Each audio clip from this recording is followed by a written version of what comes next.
Definitely not on mute.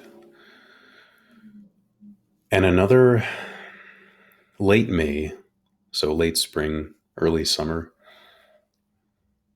dreary day. The clouds seem almost oppressive. And it put me in mind of making videos like this, putting yourself out there, any kind of creative work or work of production. Anyone will tell you involves a certain level of fear. Anyone who says that's not the case is lying. And so the question becomes, do you examine that fear for whatever purpose, or do you ignore it? I find that I'm terrible at ignoring such things. I'm also terrible at being affected to them by the point where they immobilize me.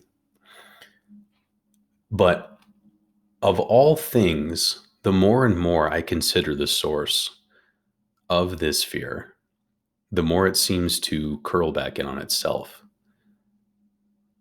And the fear is nothing more than that of myself, which sounds like nonsense. But it makes you wonder if the real monsters, the real dark things to be afraid of, don't necessarily lurk in the woods or sleep in tombs, but reside within us. Now, I don't know if that's what Mr. Stoker was getting at. By all accounts, he was trying to write uh, a shilling shocker, they called them, something that you could buy for the cheap. Penny dreadful would be another term for it. So he was not convinced that he could write anything of great importance, however you quantify that or qualify that. But what's interesting is I've been to the place where he wrote the bulk of it. He worked for a time in Dublin, I believe, as an editor of some sort. And his office is it was in what is now Dublin Castle. And Dublin Castle is very interesting. I mean, it was built within the same time period as when this was written, and this was published. Dracula was originally published in 1897. So it's not a castle like we would think of when we think of Dracula's castle. But I've seen from the outside, I've seen from the courtyard, the window to the room to the office where he wrote a lot of it. And the person giving the tour was telling the audience that the groundskeeper years later would famously claim that as he was making his rounds and doing things after hours, he would see Mr. Stoker's lamp on and oftentimes see and hear strange things. He would hear muffled sounds of Bram Stoker talking to himself. In some cases, it sounded as though someone was responding. He would observe actions as though Stoker was very upset and sort of arguing with himself. And he would often see shadows from the lamplight, things like that, that didn't quite add up, at least to what this man was used to seeing. It might have well been that Bram Stoker was just an odd night owl.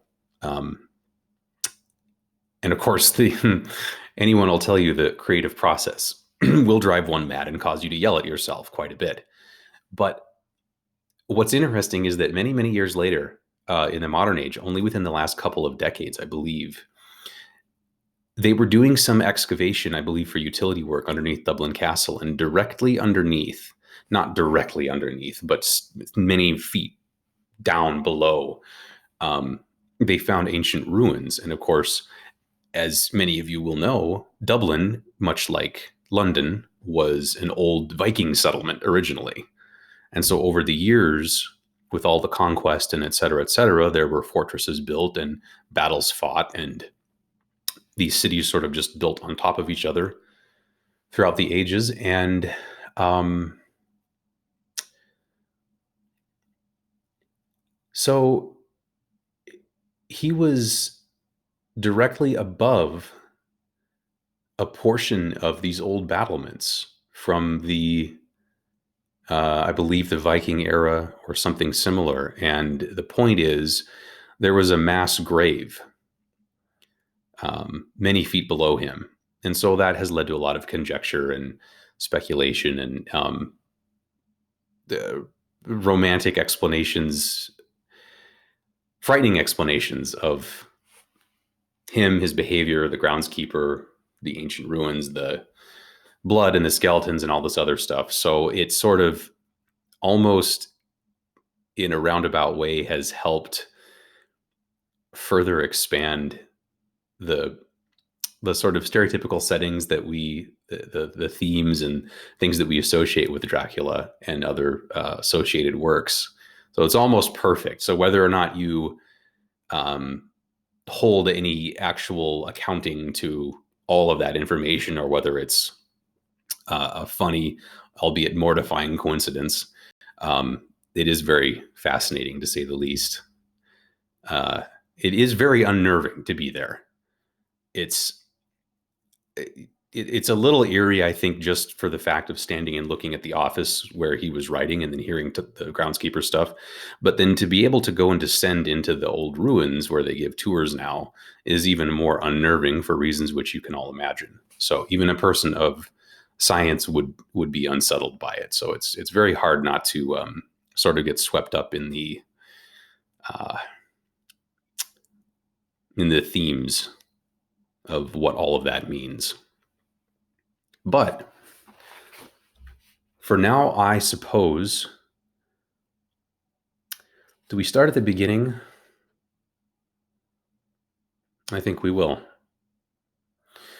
Let's cut this and make a separate video where I launch into it for people who can't stand exposition. I feel for you. All right, so chapter 1 on the next video